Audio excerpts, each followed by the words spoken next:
Hello बच्चों, कैसे हो सब। चले बच्चों, एसिड बेस और सॉल्ट चैप्टर चल रहा है हमारा, राइट। और एसिड बेस सॉल्ट चैप्टर का भी सेकंड पार्ट करेंगे बच्चों। फर्स्ट पार्ट में हमने इंडिकेटर्स देखे थे और हमने देखा था अलग अलग टाइप के केमिकल रिएक्शंस, राइट। चले बच्चों, एक सवाल से मैं आपका जो ये लेक्चर है वो स्टार्ट करूंगा। और सवाल ये है कि जब हमने मेटल का रिएक्शन कराया था बच्चों एसिड के साथ, याद है आपको क्या हुआ था। यहाँ पे बना था बच्चों सॉल्ट और साथ में इवॉल्व हुआ था हाइड्रोजन गैस। क्या इवॉल्व हुआ था? हाइड्रोजन गैस इवॉल्व हुआ था, राइट। तो सवाल ये है कि हाइड्रोजन गैस आया कहां से, राइट। तो आप कहोगे कि सर हाइड्रोजन गैस एसिड में थे, एसिड में से आया होगा, राइट। तो क्या ये नेसेसरी है कि एसिड के अंदर हाइड्रोजन गैस होना चाहिए या हाइड्रोजन होना चाहिए? ओके, तो मैं क्वेश्चन पूछ रहा हूं आपको ये। चलिए, तो सवाल आ गया कि it is necessary that all the acid must contain hydrogen. Okay, चलिए बच्चों, तो इसके लिए ना हम एक एक्सपेरिमेंट करते हैं। देखिए क्या करना है बच्चों हमें एक्सपेरिमेंट में। तो हम सिंपल से बच्चों एक एक्सपेरिमेंट करने वाले हैं। यहाँ पे हम ले लेंगे बच्चों एक बीकर। चले, तो ये आ गया आपका बीकर, राइट। चलिए, बीकर में हम भरेंगे बच्चों पानी। चलिए, तो ये आ गया बीकर के अंदर पानी, राइट। अब इस पानी के अंदर बच्चों आपको एक रबर का कॉर्क रखना है, या प्लास्टिक का कॉर्क भी आप ले सकते हो, कोई इश्यू नहीं है। रबर या प्लास्टिक कैसा होता है बच्चों, इंसुलेटर होता है, वो इलेक्ट्रिसिटी कंडक्ट नहीं करता है। ओके, और इस रबर कॉर्क के अंदर बच्चों आपको दो खिल्ली लगा देनी है। क्या लगा देंगे बच्चों? उसके अंदर हम दो आयरन के नेल लगा देंगे। ये पहला नेल हो गया, और उसके बाजू में आपको क्या करना है बच्चों, एक दूसरा नेल लगा देना है। ठीक है, क्या है बच्चों, ये दोनों जो है वो है आयरन नेल। लगा दिया आयरन नेल। चलिए, आयरन नेल के साथ बच्चों आपको वायर्स कनेक्ट करने हैं। Let's see. चलिए, वायर कनेक्ट करते हैं बच्चों। दो वायर ले लिया हमने, ठीक है। चलिए, वायर के साथ आप क्या लगाओगे बच्चों? तो आपको वायर के साथ लगाना है एक 6 वोल्ट का बैटरी। जो आप नॉर्मली आपको खिलौने का बैटरी होता है ना, वही बैटरी आपको यहाँ पे लगाना है बच्चों। 6 वोल्ट का बैटरी लगा दीजिए, और साथ में आप छोटी सी एक लाइट ले लीजिए। ओके, और फिर एक यहाँ पे स्विच लगा दीजिए उसके साथ में, और ये सर्किट को यहाँ पे जोड़ दीजिए। ठीक है बच्चों, अभी आपको स्विच जो है वो बंद नहीं करना है, खुला रखना है स्विच को, ठीक है। चलिए बच्चों, अब आप क्या करोगे, तो आपको ना 4 अलग अलग सब्सटेंस लेने हैं। कौन कौन से आप सब्सटेंस लोगे बच्चों? तो आपको पहला सब्सटेंस ले लेना है ग्लूकोज, ठीक है ना। चलिए, ग्लूकोज का फॉर्मूला होता है बच्चों C6H12O6, मतलब ग्लूकोज के अंदर हाइड्रोजन है। चलिए, दूसरा बच्चों हम लेंगे इथेनॉल। इथेनॉल का फॉर्मूला होता है बच्चों CH3CH2OH। ये सब आप आगे क्लास में पढ़ने वाले हो, तो उसके अंदर भी बहुत सारे हाइड्रोजन है, ठीक है। तीसरा आप लोगे बच्चों हाइड्रोक्लोरिक एसिड। क्या लोगे? Hydrochloric acid. हाइड्रोक्लोरिक एसिड क्या है बच्चों? HCl है, तो उसमें भी हाइड्रोजन है। चौथा हम ले लेंगे बच्चों सल्फ्यूरिक एसिड, ठीक है। तो सल्फ्यूरिक एसिड क्या होता है बच्चों? H2SO4, तो उसके अंदर भी हाइड्रोजन है। तो क्या अगर ये चारों के अंदर हाइड्रोजन है, तो क्या ये चारों के चारों एसिडिक है? ये अपना क्वेश्चन है। क्या ये चारों एसिडिक है अगर इनके अंदर हाइड्रोजन है? तो हम क्या करेंगे बच्चों, यहाँ पे सबसे पहले ये जो पानी लिया था उसके अंदर हम ग्लूकोज डालेंगे। क्या डालेंगे पानी के अंदर बच्चों? ये ग्लूकोज को ऐड करेंगे, और फिर ये स्विच को हम क्लोज करेंगे यहाँ से। तो आप ऑब्जर्व करोगे कि स्विच को अगर आपने क्लोज भी किया तो भी ये बल्ब जलने वाला नहीं है। आपने पानी के अंदर क्या डाला? ग्लूकोज डाला, अच्छे से उसको मिक्स कर लो, और फिर ये स्विच को आप चालू करो यहाँ से, पर ये बल्ब नहीं जलेगा। बल्ब नहीं जला, इसका मतलब क्या है कि बैटरी का करंट जो है ना, वो यहां से यहां तक नहीं पहुंच रहा है। ओके, बैटरी का करंट जो है वो यहां से यहां तक आना चाहिए, वो नहीं आ रहा है। ठीक है, करंट जो है वो जनरली हम पॉजिटिव में से निकालते, तो ये बैटरी का पॉजिटिव है, ये नेगेटिव है। चले, करंट यहां से आया, बैटरी में से आया, करंट आया, यहां से आया, इस नेल में गया, आयरन में गया।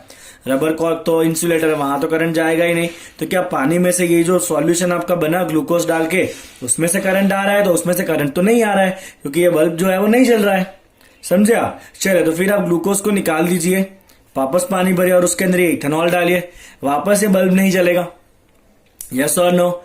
ओके, अब आप हाइड्रोक्लोरिक एसिड जैसे ही अंदर डालोगे ना बच्चों, इस पानी में आप हाइड्रोक्लोरिक एसिड डालोगे, तो आप ऑब्जर्व करोगे कि बल्ब जलेगा।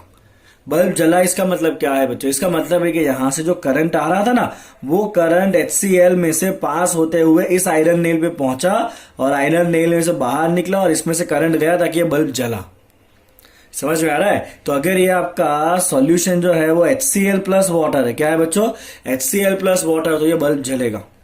सिमिलरली आप HCl की जगह पे H2SO4 भी डालते ना तो भी जो है वो बल्ब जो था वो जलने वाला है, बल्ब जो है वो जलेगा। ओके, तो इससे ऐसा तो क्या हो गया, HCl और H2SO4 ने ऐसा तो क्या कर दिया पानी में जाके, ताकि पानी में से करंट पास होने लगा। राइट, तो ये HCl और H2SO4 जो है ना वो पानी में जाके आयन दे रहे हैं। क्या दे रहे हैं बच्चों, पानी में जाके वो आयन दे रहे हैं। राइट, चलिए बच्चों, तो जो अभी मैंने डिस्कशन किया वो स्टेटमेंट के फॉर्म में लिखते हैं। The bulb will glow in the case of, चलिए किन दो केस में बल्ब ग्लो हुआ था बताइए तो। In the case of HCl भी बल्ब ग्लो हुआ था, in the case of H2SO4 भी बल्ब ग्लो हुआ था, बट ग्लूकोज और इथेनॉल में बल्ब ग्लो नहीं हुआ था। तो बल्ब क्यों ग्लो हो रहा है इन दो केस में, तो glowing of bulb in the case of HCl and H2SO4 indicate that there is a flow of current through the acidic solution, क्योंकि यहां पे क्या है बच्चों, ये जो सॉल्यूशन है उसमें से जब करंट पास होगा तभी ये बल्ब जलेगा। राइट, तो अगर एसिड के केस में बल्ब जला था मतलब एसिडिक सॉल्यूशन में से करंट जो है वो फ्लो हुआ था, एसिडिक सॉल्यूशन में से करंट जो है वो फ्लो हुआ था। तो मैं यहां पे हाईलाइट करूंगा, there is flow of current through acidic solution. और करंट अगर फ्लो हो रहा है इसका मतलब there is ion in the solution. Right, इस सॉल्यूशन के अंदर क्या होना चाहिए, पॉजिटिव नेगेटिव आयन होना चाहिए, और वो आयन जो है ना वो करंट को एक नेल पर से दूसरे नेल पे ले जा रहा है। तो जब आपने इसके अंदर एसिड डाला ना बच्चों तो क्या हुआ, पॉजिटिव और नेगेटिव आयन बने बहुत सारे, और ये पॉजिटिव और नेगेटिव आयन जो है ना बच्चों वो रिस्पॉन्सिबल है इलेक्ट्रिसिटी को कंडक्ट कराने के लिए। समझ में आया आपको? ओके, तो एसिड जो है वो क्या बनाता है बच्चों, आयन बनाता है। चलिए कौन सा आयन बनेगा बताइए। तो एसिड के अंदर क्या होता है, हाइड्रोजन होता है ना, तो आयन कौन सा होगा बच्चों, H+ आयन होगा। कौन सा आयन होगा बच्चों, H+ आयन। राइट, चलिए तो यहां पे इंपॉर्टेंट स्टेटमेंट लगाया जाए बच्चों। स्टेटमेंट है आपका, acid contain which ion, H+ ion, कब इन एक्वियस सॉल्यूशन। तो एसिडिक सब्सटेंस जो है वो कौन सा आयन प्रोड्यूस करेंगे बच्चों, H+ आयन प्रोड्यूस करेंगे। चलिए अगर HCl है तो आयन कौन कौन सा मिलना है, H+ एंड Cl-। अगर H2SO4 है तो आयन कौन सा मिलना है, H+2 मिलेगा और SO4 आयन मिलेगा -2। फिर आपका अगर नाइट्रिक एसिड है HNO3 तो उसमें से मिलता है बच्चों H+ और मिलता है NO3-। ओके, और जो आपका एसिटिक एसिड होता है CH3COOH उसमें से मिलता है बच्चों H+ एंड CH3COO-। बट जो आपका ग्लूकोज था ना बच्चों C6H12O6 उसमें से आयन नहीं मिलते हैं, उसका हाइड्रोजन आयन बनता नहीं है। तो no ions produce in aqueous solution, कोई आयन प्रोड्यूस नहीं होगा उसमें एक्वियस सॉल्यूशन में। ठीक है, चलिए बच्चों आगे बढ़ते हैं।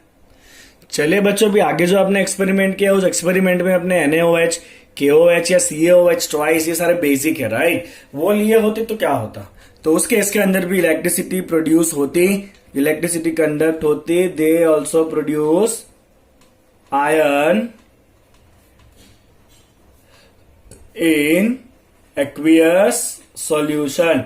कौन सा आयन प्रोड्यूस करेंगे बच्चों, देखिए तो NaOH, NaOH के अंदर कौन से आयन है बच्चों, Na+ एंड OH-। KOH में कौन सा आयन है बच्चों, KOH में है अपना K+ and OH-। CaOH twice, calcium hydroxide, कौन सा आयन बच्चों, Ca+2 एंड OH- कितनी बार, 2 बार। तो जितने भी बच्चों बेसिक कंपाउंड है ये सारे कंपाउंड कैसे है बच्चों, बेसिक है। राइट, तो बेसिक कंपाउंड में क्या कॉमन है देखिए तो OH- आयन। राइट, तो मैं यहां पे स्टेटमेंट कर दूंगा बच्चों, बेस कंटेन विच आयन बच्चों, OH- आयन इन एक्वियस सॉल्यूशन। राइट, तो आपको सिंपल चीज याद रखना है बच्चों कि एसिड जो है एक्वियस एसिड वो कौन सा आयन प्रोड्यूस करता है, H+, और जो बेस है बच्चों एक्वियस बेस कौन सा आयन प्रोड्यूस करता है, OH-। राइट, तो आपके लिए ये एसिड बेस का डेफिनेशन हो गया 10th स्टैंडर्ड के पॉइंट ऑफ व्यू से। ठीक है, चलिए बच्चों, सवाल ये उठता है कि हम ये बार बार ऐसा क्यों कहते हैं कि एक्वियस, कि जब पानी में होगा तो ही एसिडिक बेसिक होगा, राइट। तो इसके रिलेटेड ना एक एक्सपेरिमेंट करते हैं, सिंपल सा बच्चों एक्सपेरिमेंट है। तो हम क्या करने वाले हैं, हम लेंगे एक टेस्ट ट्यूब। चलिए ये आ गया आपका एक टेस्ट ट्यूब। ओके, चलिए बच्चों ये एक टेस्ट ट्यूब आ गया आपके पास। ठीक है, टेस्ट ट्यूब के अंदर आपको थोड़ा सा 1 का 2 ग्राम आपको ले लेना है NaCl, सोडियम क्लोराइड का सॉल्ट ले लीजिए। अब आपको लेना है एक ड्रॉपर, और उस ड्रॉपर से बच्चों आपको इसके अंदर डालना है, ड्रॉप बाय ड्रॉप आपको इसके अंदर क्या ऐड करना है, एसिड ऐड करना है। कौन सा एसिड ऐड करोगे बच्चों आप, H2SO4 ऐड करोगे। कौन सा एसिड ऐड करोगे आप, सल्फ्यूरिक एसिड ऐड करोगे ड्रॉप बाय ड्रॉप। ठीक है, चलिए आप देखोगे कि यहां से कुछ गैस बाहर आ रहा है। आपको ऑब्जर्व होगा कि जैसे ये दोनों रिएक्ट करेंगे, ये एसिड गिरा अंदर, ये दोनों जैसे ही रिएक्ट करेंगे बच्चों, तो क्या होना है, आपको दिखेगा कोई गैस बाहर आ रहा है। आपको उस गैस को टेस्ट करना है with the help of a litmus paper. Okay, आप बच्चों यूज करोगे लिटमस पेपर जो ब्लू कलर का है। कौन सा पेपर यूज करोगे, ब्लू कलर का यूज करोगे। एक बार बच्चों आपको लेना है blue litmus paper as dry condition. तो ये आपका एक लिटमस पेपर हो गया जो ड्राई है। ओके, चले बच्चों ऐसा एक दूसरा लिटमस पेपर आप ले लीजिए जो कैसा है, वेट है। तो ये 2 लिटमस पेपर है बच्चों। ये वाला जो है वो ड्राई ब्लू लिटमस पेपर है, ड्राई ब्लू लिटमस पेपर। और दूसरे लिटमस पेपर को आपको पानी में भिगो देना है। तो ये वाला जो बच्चों लिटमस पेपर है, दिख रहा है आपको क्लियरली। ओके, तो ये जो लिटमस पेपर है कैसा है बच्चों आपका, वो वेट ब्लू लिटमस पेपर है। ओके, चलिए बच्चों आप ऑब्जर्व करोगे कि जो गैस आ रहा है ना, वो ड्राई ब्लू लिटमस पेपर को कुछ भी नहीं करेगा, बट जो वेट लिटमस पेपर है ना ब्लू कलर का, वो रेड हो जाएगा। वेट लिटमस पेपर कैसा हो जाएगा बच्चों आपका, रेड हो जाएगा, और ड्राई पे कोई असर नहीं होगा। अब सवाल आपके पास 2 है। पहला सवाल ये है कि गैस कौन सा आ रहा है बाहर, तो रिएक्शन कर रहा है बच्चों H2SO4 एंड NaCl। तो मैं बता देता हूं आपको, आप NaCl के अंदर जैसे ही बच्चों H2SO4 डालोगे ना, तो क्या होना है, ये Na जुड़ लेगा SO4 के साथ। क्या बना देगा ये बच्चों, Na2SO4 बनता है, सोडियम सल्फेट। और बचा कौन, यहाँ पे H और Cl बचा, दोनों जुड़ के बना लेंगे HCl, जो गैस के फॉर्म में बाहर आ रहा है। कौन सा गैस आ रहा है बच्चों, HCl आ रहा है। यहाँ इसको बैलेंस कर लीजिए आप। ठीक है, तो यहाँ पे आपको 2 लगाना पड़ेगा। तो यहाँ पे बच्चों जो गैस आ रहा है ना, दोनों के बीच में रिएक्शन होके ये कौन सा गैस आ रहा है बच्चों आपका, HCl गैस बाहर आ रहा है। कौन सा गैस बाहर आ रहा है, HCl। और ये जो HCl गैस है ना, वो ड्राई लिटमस पेपर पे कोई असर नहीं दिखा रहा है। तो हमने तो ऐसा पढ़ा कि HCl तो एसिड होता है, तो ड्राई लिटमस पेपर को ब्लू को रेड करना चाहिए। बट ड्राई कंडीशन में HCl गैस लिटमस पेपर को असर नहीं कर रहा है, और वही HCl gas wet litmus paper को ब्लू में से क्या बना रहा है बच्चों, रेड बना रहा है। ओके, तो यहाँ पे जो वेट ब्लू लिटमस पेपर है वो क्या हो जाएगा बच्चों, इट विल टर्न्स रेड, जबकि इस ड्राई को कोई असर नहीं हुआ। चलिए इसका कंक्लूजन कर लेते हैं। अभी कंक्लूजन ये होगा बच्चों के, चलिए तो कंक्लूजन कहता है कि जो H प्लस आयन जो एसिडिक होता है, तो H plus ion from HCl is only produced in the presence of water, in the presence of water, right. HCl में से H प्लस आयन तभी बनेगा जब साथ में वाटर। ओके, तो इसको हाईलाइट कर लेते हैं बच्चों, H प्लस आयन खाली वाटर जब होगा तो ही मिलेगा। ये ड्राई ब्लू पेपर था, उसके पास वाटर नहीं था, तो HCl ने H प्लस उसको नहीं दिया। बट वेट लिटमस पेपर था, उसके पास वाटर है, तो HCl ने क्या किया, H प्लस उसके साथ छोड़ दिया, और इसकी वजह से इसका कलर चेंज हुआ। ठीक है ना। ओके, चलिए बच्चों, तो हम यहां पे लिखेंगे एक और स्टेटमेंट के जो सेपरेशन होता है H प्लस का, separation of H plus, okay, ion from HCl, separation of H plus ion from HCl cannot occur in the absence of water, in the absence of water। चलिए इसका reason देखते हैं कि पानी का ऐसा तो क्या रोल है। तो आपके पास क्या था बच्चों, HCl था, गैस आया था, और लिटमस पेपर वेट था, मतलब उसके पास क्या था, वाटर था। ठीक है, तो यहां पे क्या हुआ, जैसे ही HCl को पानी दिखा ना, HCl क्या करेगा, अपना H प्लस H2O को दे देगा, और क्या बन जाएगा बच्चों, ये H3O प्लस आयन बन जाएगा, और बचेगा कौन, Cl माइनस आयन। ओके, क्योंकि जो अकेला बेचारा H प्लस होता है ना, ये H प्लस जो अकेला है ना, HCl ने H प्लस दे दिया H2O को, तो ये H प्लस अकेला जो है वो इतना छोटा होता है बेचारा, इतना चुन्नू मुन्नू है कि वो अकेला एग्जिस्ट करता नहीं है, उसको वाटर के साथ कंबाइन होना ही पड़ेगा। छोटे बच्चे को मम्मी पापा का हाथ तो पकड़ना पड़ता है ना, नहीं तो वो खो जाएगा। Right, okay. तो हम यहाँ पे लिखेंगे कि H प्लस आयन जो है it can not exist alone. Okay fine, but they exist after combination with what? Water। Mummy papa का हाथ पकड़ना पड़ेगा ना जो पानी है, after combination with water molecule. Okay clear, समझे आप इतना लॉजिक? फाइन। सो अब जब भी आप हाइड्रोजन आयन लिखोगे ना बच्चों, तो हाइड्रोजन आयन आप कभी भी H प्लस नहीं लिखोगे, राइट? तो hydrogen ion always shown as H plus aqueous. कैसे बताना है बच्चों आपको? ऑलवेज हाइड्रोजन आयन को H प्लस एक्वियस बताओ, और अगर आपको ऐसा नहीं करना तो आप इस फॉर्म में बताओ H3O प्लस। राइट, खाली H प्लस लिखना नहीं है, बिकॉज खाली H प्लस तो एक्सिस्ट ही नहीं करता है। ओके क्लियर आपको इतना? तो जो H प्लस आपका आया था वो किससे जुड़ गया? वाटर से जुड़ गया, और क्या बना दिया बच्चों उसने? H3O प्लस बना दिया। क्या बनाया? H3O प्लस बना दिया। तो आपको एक सिंपल क्वेश्चन पूछा जा सकता है कि why dry HCl gas is not acidic, है ना? तो क्या करोगे बच्चों आप? अगर HCl गैस ड्राई है तो ड्राई कंडीशन में HCl जो है वो H प्लस आयन प्रोड्यूस कर सकता नहीं है, वो वाटर के साथ ही H प्लस प्रोड्यूस करता है और एसिडिक होता है। ड्राई HCl गैस में से H प्लस आयन प्रोड्यूस होता नहीं है। रीजन देख लीजिए, because it can not produce H plus in the absence of water. तो इसलिए ड्राई कंडीशन में HCl जो है वो एसिडिक होता नहीं है। क्लियर आपको इतना? चलिए बच्चों आगे बढ़ते हैं। चलिए ये तो बात हो गई बच्चों एसिड की, कि एसिड H प्लस प्रोड्यूस करता है वाटर के साथ। राइट, अगर बेस होगा तो क्या होगा? सपोज मान लीजिए कि बेस है, हाँ NaOH सॉलिड फॉर्म में है, कोई आयन प्रोड्यूस करने वाला नहीं है। अब जैसे ही बच्चे इसको पानी में डालोगे तो क्या हो जाएगा? ये Na प्लस आयन सेपरेट होगा जो एक्वियस फॉर्म में आ जाएगा, बिकॉज पानी में डाला है, और OH माइनस आ जाएगा, और वो भी किस फॉर्म में होगा बच्चों? आपके एक्वियस फॉर्म में होगा। क्लियर हो रहा है? सिमिलरली अगर KOH है, राइट, उसको भी आप पानी में डालो, वो भी क्या बनाएगा? K plus aqueous and OH minus aqueous. Similarly magnesium hydroxide है, MgOH ट्वाइस, सॉलिड फॉर्म में है, पाउडर फॉर्म में पानी में डाल दीजिए, Mg प्लस 2 एक्वियस होगा, और हो जाएगा साथ में 2 times OH minus aqueous. Clear हो रहा है? मतलब बेस कौन सा आयन प्रोड्यूस करते हैं बच्चों? Base produce OH minus. OH minus को क्या कहते हैं बच्चों? हम हाइड्रोक्साइड। क्या कहते हैं इसको? हम हाइड्रोक्साइड। तो base produce hydroxide ion that is OH minus in water.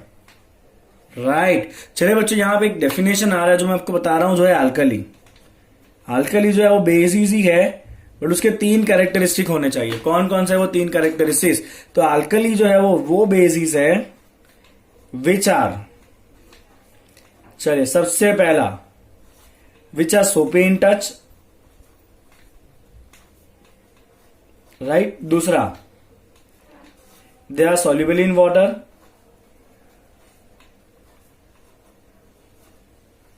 और third they are bitter in taste. तो ऐसे बेस जो टच करने पे सोपी हो, पानी में डिसॉल्व हो जाए, और टेस्ट करने पे कैसा लगे? थोड़े कड़वे लगे, बिटर लगे, उसे हम कहते हैं अल्कली। एग्जाम्पल बताऊं आपको अल्कली के बच्चों? तो अल्कली के आपके एग्जाम्पल है NaOH, सोडियम हाइड्रोक्साइड अल्कली की कैटेगरी में आता है, पोटेशियम हाइड्रोक्साइड आता है, मैग्नीशियम हाइड्रोक्साइड आएगा। तो ये जो है बच्चों वो अल्कली के एग्जाम्पल है। ओके चले ना बच्चों, तो अब जरा हम न्यूट्रलाइजेशन प्रोसेस देख लेते हैं। वैसे हमें पता ही है कि एसिड बेस से रिएक्ट करता है, उसे न्यूट्रलाइजेशन कहते हैं, बट अभी हमने ऐसा सीखा है कि एसिड में से H प्लस एक्वियस मिलेगा, बेस में से OH माइनस एक्वियस मिलेगा। चलिए बच्चों, एसिड प्लस बेस, उससे क्या बनता है बच्चों? सॉल्ट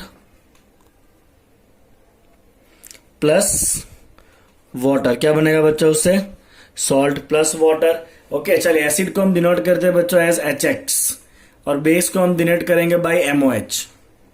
ये है एसिड आपका, ये आपका बेस। चलिए क्या होगा दोनों के बीच में जब रिएक्शन कराओगे ना, तो ये जो बच्चों M है वो हाथ मिला लेगा किसके साथ, X के साथ, और ये क्या बना देगा, MX बना देगा जो आपका सॉल्ट है।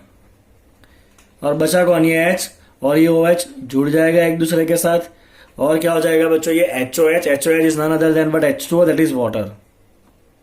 क्लियर। तो ये जो एसिड है बच्चों उसमें से कौन सा आयन मिलता है, H+ मिलता है, एक्वियस। जो बेस है उसमें से क्या मिलेगा बच्चों, OH- मिलेगा, एक्वियस। यस और नो। तो जब ये H+ और OH- जुड़ जाएंगे तो क्या हो जाएगा, ये H2O लिक्विड हो जाएगा, दैट इज वाटर। और ये प्रोसेस क्या है बच्चों, न्यूट्रलाइजेशन प्रोसेस है। क्लियर है आपको। तो न्यूट्रलाइजेशन में एसिड देता है H+ एक्वियस, बेस देता है OH- एक्वियस, और वो दोनों जुड़ के H2O बनाते हैं, और जो बाकी दो आयन बच्चे वो सॉल्ट बना लेंगे। ठीक है। चलिए बच्चों, सवाल है कि what happen when the water is mix with acid. बहुत इंपॉर्टेंट ये क्वेश्चन है from your exam point of view. Okay चलिए बच्चों, आपको इतना ध्यान रखना है कि आपको हमेशा पानी ज्यादा लेना है और उसमें ड्रॉप वाइज एसिड डालना है। रीजन बताता हूं उसका मैं आपको। Always take more quantity of water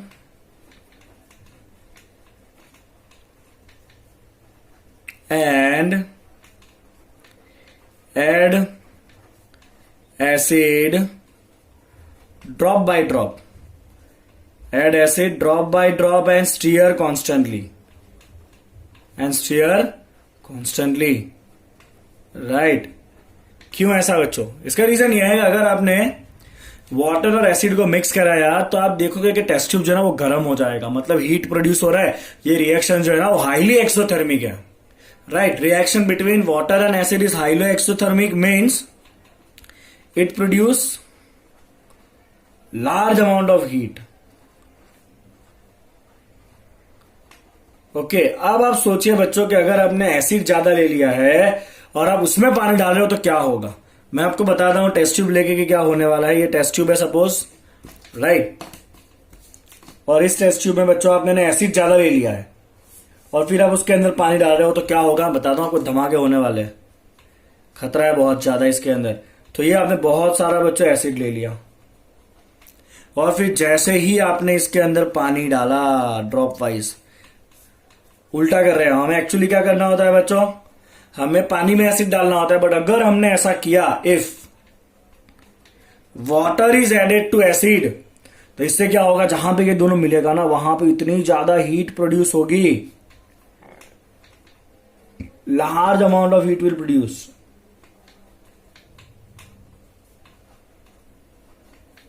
okay चलिए, उससे क्या होगा, हीट मतलब एक टाइप का एनर्जी, और ये हीट इतनी ज्यादा होगी कि ऐसा हो सकता है कि एसिड जो है ना वो स्प्लैश होकर बाहर हो जाए। तो क्या हो सकता है बच्चों, ये एसिड जो है वो स्प्लैश होकर ऐसे बाहर आ सकता है, राइट। तो इट इज पॉसिबल कि एसिड में splash out of a test tube. ठीक है बच्चों,